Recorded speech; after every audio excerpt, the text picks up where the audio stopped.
Back to our channel Ammu Andhrapilla. Welcome back to one more beautiful blog. ఈ రోజు మనం చూడబోయే ప్లేస్ ఆంధ్రప్రదేశ్ లో శ్రీకాకుళం డిస్ట్రిక్ట్ జలమూరు మండలంలో ఉన్న శ్రీముఖలింగం విలేజ్ లో కొలువై ఉన్న శ్రీముఖలింగేశ్వర టెంపుల్. సో చెట్టులో శివలింగం ఉండటం చాలా టెంపుల్స్ లోనే చూసాం, కానీ ఈ టెంపుల్ లో ఆ శివలింగం కి ముఖం కూడా ఉంది. దాని గురించి ఇప్పుడు మనం తెలుసుకుందాం. ఈ వీడియోలో నేను మీకు Srimukhalingam temple complete story, darshan timings, distance ఇలా కంప్లీట్ ఇన్ఫర్మేషన్ అయితే మీతో షేర్ చేస్తాను. సో వీడియో మిస్ అవ్వకుండా ఎండ్ వరకు చూడండి. అండ్ మన ఛానల్ ని ఎవరైనా కొత్తగా విజిట్ చేస్తున్నట్టయితే please do like, share and subscribe to our channel Ammu Andhrapilla. And don't forget to hype the video. So ఇంకా మనం టాపిక్ లోకి వచ్చేస్తే, చాలా మంది ఈ టెంపుల్ ని దక్షిణ కాశీ అంటే సౌత్ ఇండియాలో వారణాసి అని కూడా పిలుస్తారు. ఈ village Vamsadhara river left bank మీద ఉంది. ఇప్పుడు ఈ టెంపుల్ యొక్క బిగ్గెస్ట్ స్పెషాలిటీ గురించి మాట్లాడుకుందాం. ఇక్కడ ఉన్న శివలింగం రాతితో చెక్కబడింది కాదు. ఏదైనా శివలింగాలు నార్మల్ గా రాతితో చెక్కబడి ఉంటాయి, లేదంటే రాతితో స్వయంగా వెలిసిన శివలింగాలు ఉంటాయి. కానీ శ్రీముఖలింగంకి ఒక గొప్ప ప్రత్యేకత ఉంది. ఇక్కడ ఉన్న శివలింగం రాతితో చెక్కబడింది కాదు. ఇది లక్షల ఇయర్స్ కిందటి ఒక ఇప్ప చెట్టు మొదలు క్రమంగా శివలింగంగా మారింది అని అంటారు. ఒకసారి ఆ చెట్టుని నరికేస్తున్నప్పుడు ఆ మొదలులో కళ్ళు, ముక్కు, పెదవులు లాంటి షేప్ కనిపించింది అని చెప్పేసి చెప్తున్నారు. ఆ చెట్టు మొదలే లింగ రూపంలో మారింది అని నమ్మకం. ఒకసారి హిమాలయాల మీద ఒక గొప్ప వైష్ణవ యాగం జరిగింది. ఆ యాగం చూడటానికి గంధర్వరాజు అయిన చిత్రగ్రీవుడు తన గంధర్వ గణాలతో అక్కడికి వచ్చాడు. అదే సమయంలో హిమాలయ ప్రాంతంలో ఉండే శబరకాంతులు కూడా ఆ యాగాన్ని చూడటానికి వచ్చారు. శబరకాంతుల సౌందర్యం చూసి గంధర్వులు కంట్రోల్ కోల్పోయి కామవాసంలో పడ్డారు.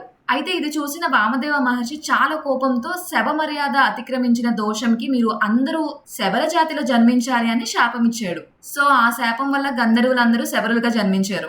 గంధర్వుల నాయకుడు చిత్రగ్రీవుడు శబర నాయకుడిగా జన్మించాడు. అండ్ అతనికి 2 భార్యలు. పెద్ద భార్య చిట్టి, రెండో భార్య చిత్కల. ఈ చిత్కల ఏంటంటే గొప్ప శివభక్తురాలు. కానీ ఈ 2 రాణులకి ఒక్క క్షణం కూడా పడేది కాదు. చిన్న చిన్న విషయాలకి గొడవలు, అవి కీచులాటలు జరుగుతూ ఉండేవట. ఒకరోజు చిట్టి తన భర్త దగ్గరికి వెళ్లి, నీతో నేనైనా ఉండాలి, లేకపోతే చిత్కల అయినా ఉండాలి, ఏదో ఒకటి డెసిషన్ చెప్పు అని అడిగింది. పట్టపురాణి అయిన చిట్టిని వదులుకోవటం ఇష్టం లేక శబర నాయకుడు తన రెండవ భార్య చిట్కని పిలిచి ఇంటికి ముందు ఉన్న ఇప్ప చెట్టు కొమ్మలను 2 వంచి రోజు రాలిన పువ్వుల్ని ఏరుకొని వాటిని అమ్ముతూ బ్రతకమన్నాడు. మహాసాధ్వి అయిన చిత్కల భర్త మాటకి ఎదురు చెప్పలేదు. ప్రతిరోజు ఇప్ప చెట్టు దగ్గర పువ్వులు ఏరుకునేది. ఆమె గొప్ప శివభక్తురాలు కాబట్టి శివానుగ్రహం వల్ల ఆ పువ్వులు బంగారు పువ్వులుగా మారిపోయేవి. చిత్కల ఆ బంగారు పువ్వులను సుమంతపురంలో అమ్ముకుని జీవితం గడిపేది. ఈ విషయం తెలుసుకున్న చిట్టి చిత్కలతో మళ్లీ గొడవ పడింది. సో సవతల గొడవకి ఆ ఇప్ప చెట్టే కారణమని అనుకొని శబర నాయకుడు ఆ చెట్టును నరికేయడానికి సిద్ధపడతాడు. అప్పుడు మహాశివుడు భయంకరమైన రౌద్ర రూపంలో ఆ చెట్టు ముందు ప్రత్యక్షమయ్యాడు. అది చూసి శబర నాయకుడు మూర్ఛపోయాడు. దానికి కారణం చిట్కలే అనుకొని శబరులందరూ కలిసి ఆమెను చంపడానికి సిద్ధమైపోయారు. అప్పుడు మహాశివుడు మళ్లీ ప్రత్యక్షమై శబర రూపంలో ఉన్న గంధర్వులకి శాప విముక్తి ప్రసాదించాడు. ఇలా మధుక వృక్షంలో ప్రత్యక్షమైన మహాశివుడే ఈ ప్రాంతంలో మధుకేశ్వరుడిగా వెలిశాడు. ఈ ఇప్ప చెట్టుని సాంస్క్రిట్ లో మధుకం అని అంటారు. అందుకే ఈ ఆలయంకి మధుకేశ్వర స్వామి టెంపుల్ అని పేరు వచ్చింది. అప్పటి నుండి ఈ లింగంకి నిత్య పూజలు జరుగుతూ ఉంటాయి. ఇంకా ఒక ఇంట్రెస్టింగ్ విషయం ఏంటంటే, ఈ ముఖలింగంని మీరు ఎటు సైడ్ నుంచి చూసినా కూడా అది మన వైపే చూస్తున్నట్లు అనిపిస్తుంది. ఈ శ్రీముఖలింగం టెంపుల్లో శ్రీ ముఖలింగేశ్వర స్వామి, భీమేశ్వర స్వామి అండ్ సోమేశ్వర స్వామి అనే 3 ఏన్షియంట్ శివ టెంపుల్స్ ఉన్నాయి. శ్రీకాకుళంలో ఉన్న ఈ శ్రీముఖలింగేశ్వర స్వామి టెంపుల్ కి ముఖలింగం అనే నేమ్ గురించి చెప్పాలంటే చాలా ఒపీనియన్సే ఉన్నాయి. ఒక వ్యూ ప్రకారం ఇది మొహలింగం అనే ప్రాక్రిట్ వర్డ్ నుండి వచ్చింది, విచ్ ఈస్ కనెక్టెడ్ టు మధుకలింగ. ఇంకో వ్యూ ప్రకారం ఏంటంటే, ఈ టెంపుల్ కి ఉన్న శివలింగంకి ఫేస్ ఉండడం వల్ల ముఖ ప్లస్ లింగ ఈజ్ ఈక్వల్ టు ముఖలింగం అని పిలువబడుతుంది అని చెప్తున్నారు. మరో ఎక్స్ప్లెనేషన్ ప్రకారం ఇది ముడుకలింగం అంటే సాంస్క్రిట్ త్రిలింగ యొక్క తెలుగు ఫామ్. ఏన్షియంట్ టైమ్స్ లో కళింగ రీజియన్ ని త్రికళింగ అని పిలిచేవారు, బికాజ్ అది 3 పార్ట్స్ గా డివైడ్ అయి ఉండేది. అండ్ లోకల్ పీపుల్ చెప్పే ప్రకారం ఏంటంటే, కాశీలో లింగ దర్శనం, గంగలో స్నానం, శ్రీశైలంలో శిఖరం అండ్ శ్రీముఖలింగంలో ముఖ దర్శనం చేసుకుంటే మోక్షం వస్తుంది అని ఒక నమ్మకం ఉంది. అండ్ హిస్టరీ ప్రకారం ఇక్కడ 1,000,000 లింగాలకు 1 తక్కువ అని కూడా చెప్తారు. దేవతలందరూ వచ్చి ముఖలింగేశ్వరుని దర్శించుకొని ఇక్కడ 1,000,000 లింగాలకి 1 తక్కువ శివలింగాలను ప్రతిష్ఠించారని పురాణ కథలు చెబుతున్నాయి. అందుకే ఇది దక్షిణ కాశీగా ప్రసిద్ధి చెందింది. ఇంకా చాలా రేర్ పాయింట్ ఏంటంటే, అష్ట గణపతులు ఒకే చోట ఉండటం ఇండియాలోనే చాలా రేర్. అది కూడా ఈ ముఖలింగం క్షేత్రంలో ఉండటం వల్ల ఈ ప్లేస్ కి స్పెషల్ ఇంపార్టెన్స్ ఉంది. ఇంకా ఈ టెంపుల్ ఆర్కిటెక్చర్ గురించి చెప్పాలంటే, east facing Madhukeshwara temple height around 65 feet ఉంది.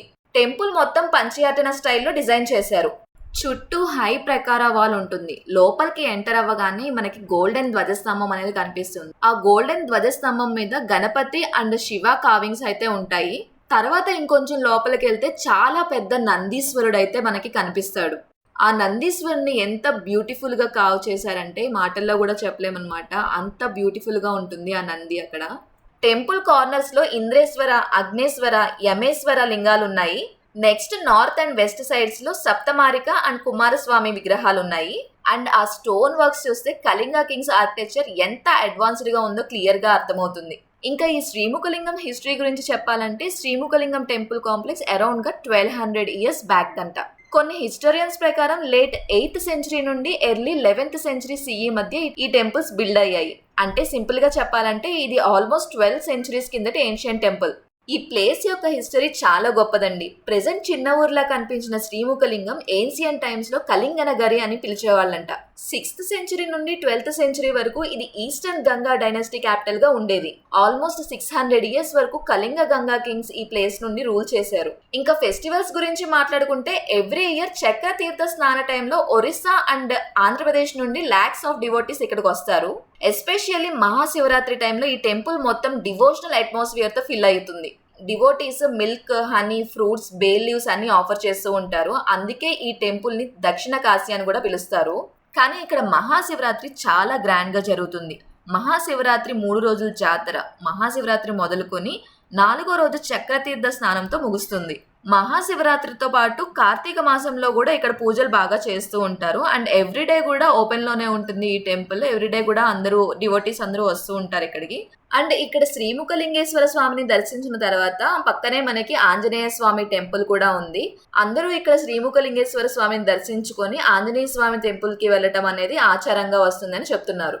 శ్రీముఖలింగేశ్వరంలో 3 places లో ట్రయాంగిల్ షేప్ లో 3 temples అయితే ఉన్నాయన్నమాట. సో ఇందాక చెప్పాను కదా, ఆ 3 temples ఏంటంటే మధుకేశ్వర స్వామి, భీమేశ్వర స్వామి, సోమేశ్వర స్వామి. అండ్ ప్రెసెంట్ ఏంటంటే ఆర్కియాలజీ డిపార్ట్మెంట్ వాళ్ళు మధుకేశ్వర ఆలయం చుట్టూ ఒక క్యూ కాంప్లెక్స్ అండ్ గ్రీనరీ మొత్తం పార్క్ కింద అయితే అరేంజ్మెంట్స్ అవి చేశారనమాట. చాలా కలర్ఫుల్ గా కూడా ఉంది ఆ టెంపుల్. ఆ మధుకేశ్వర స్వామి టెంపుల్ కి ఫ్రంట్ ఫేసింగ్ గా కొంత దూరంలో భీమేశ్వర స్వామి టెంపుల్ అయితే ఉంది. ఈ 2 temples కి కొంచెం దూరంలో విలేజ్ ఫస్ట్ హాఫ్ సైడ్ లో మోడర్న్ ఆర్కిటెక్చర్ స్టైల్లో చాలా బ్యూటిఫుల్ గా అనిపించే సోమేశ్వర ఆలయం భక్తులకి వెల్కమ్ చేస్తున్నట్లు ఉంటుంది. అండ్ ఆ టెంపుల్ లో ప్రతిష్ఠించిన శివలింగమే శ్రీముఖలింగేశ్వరుడు అని పిలుస్తారు. అండ్ ఈ టెంపుల్ మీద అరౌండ్ 100 years బ్యాక్ అయితే పిడుగు పడిందంట. ఆ పిడుగు పడిన సమయంలో టెంపుల్ శిఖరం డ్యామేజ్ అయింది. తర్వాత ఆర్కియాలజికల్ డిపార్ట్మెంట్ ఆఫ్ ఇండియా వాళ్ళు శిఖరాన్ని రిపేర్ చేసి మళ్ళీ ఓల్డ్ బ్యూటీ రిటర్న్ చేశారు అని చెప్తున్నారు. అండ్ ఈ temple archaeological survey of India protection లో ఉన్న monument. Nature beauty, Vamsadhara river, ancient history, deep spirituality అన్ని కలిసి ఈ ప్లేస్ ని ఇండియాలో one of the least known but powerful heritage temples గా మార్చాయి. ఈ శ్రీముఖలింగం టెంపుల్ శ్రీకాకుళం టౌన్ నుండి అరౌండ్ 46 to 48 kilometers డిస్టెన్స్ లో ఉంది. అండ్ విశాఖపట్నం ఎయిర్పోర్ట్ నుండి అయితే 160 to 164 kilometers దూరంలో ఉంటుంది. ఇంకా ట్రావెల్ డీటెయిల్స్ గురించి చెప్పాలంటే ఫ్లైట్ లో వెళ్లే వాళ్ళకి నియరెస్ట్ ఎయిర్పోర్ట్ విశాఖపట్నం. అక్కడ నుండి car, bus or train options అయితే ఉంటాయి.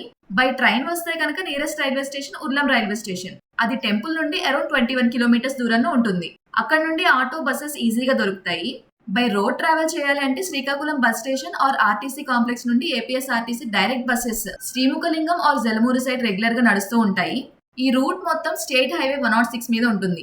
ఇంకా చార్జెస్ గురించి చెప్పాలంటే బస్ లో వెళ్తే టికెట్ కాస్ట్ అప్రాక్స్ గా 60 to 100 rupees మధ్య ఉంటుంది. అది బస్ టైప్ ని బట్టి డిపెండ్ అయి ఉంటుంది. ట్రైన్ లో వచ్చి ఆటో తీసుకుంటే ఆటో చార్జ్ అరౌండ్ గా 300 to 500 వరకు ఉంటుంది. కార్ ఆర్ బైక్ లో 2-way ట్రావెల్ చేస్తే ఫ్యూయల్ కాస్ట్ అప్రాక్స్ గా 500 to 800 వరకు అవుతుంది. అండ్ లోకల్ గా షేరింగ్ ఆటోస్ కూడా అవైలబుల్ గా ఉంటాయి. వాటికి పర్ పర్సన్ 30 to 50 rupees మధ్యలో అయితే తీసుకుంటారు. సో ఓవరాల్ గా చూస్తే Srimukhalingam temple trip budget friendly. And ఈ టెంపుల్ ఓపెన్ టైమింగ్స్ క్లియర్ గా చెప్పాలి అంటే డైలీ మార్నింగ్ 6 AM నుండి ఆఫ్టర్నూన్ 12 PM వరకు ఓపెన్ ఉంటుంది. దర్శనం అవైలబుల్ గా ఉంటుంది. తర్వాత ఈవినింగ్ 4 PM నుండి నైట్ 8 PM వరకు కూడా మళ్ళీ దర్శనంకి ఓపెన్ చేస్తారు. అభిషేకం అండ్ స్పెషల్ పూజలు అయితే డైలీ మార్నింగ్ 4:30 నుంచి 6 AM వరకు జరుగుతూ ఉంటాయి. Festival days and especially Mahashivratri టైంలో ఈ టైమింగ్స్ లో స్లైట్ చేంజెస్ ఉండొచ్చు. సో ఇది గైస్ ఇవాల్టి మన శ్రీముఖలింగేశ్వర స్వామి టెంపుల్ వ్లాగ్. ఈ వీడియో మీకు నచ్చింది అని అనుకుంటున్నాను. మరిన్ని ఇంట్రెస్టింగ్ వీడియోస్తో లైక్ ఫుడ్, ట్రావెల్, టెంపుల్ వీడియోస్తో మళ్ళీ ముందుంటాను. Until then bye.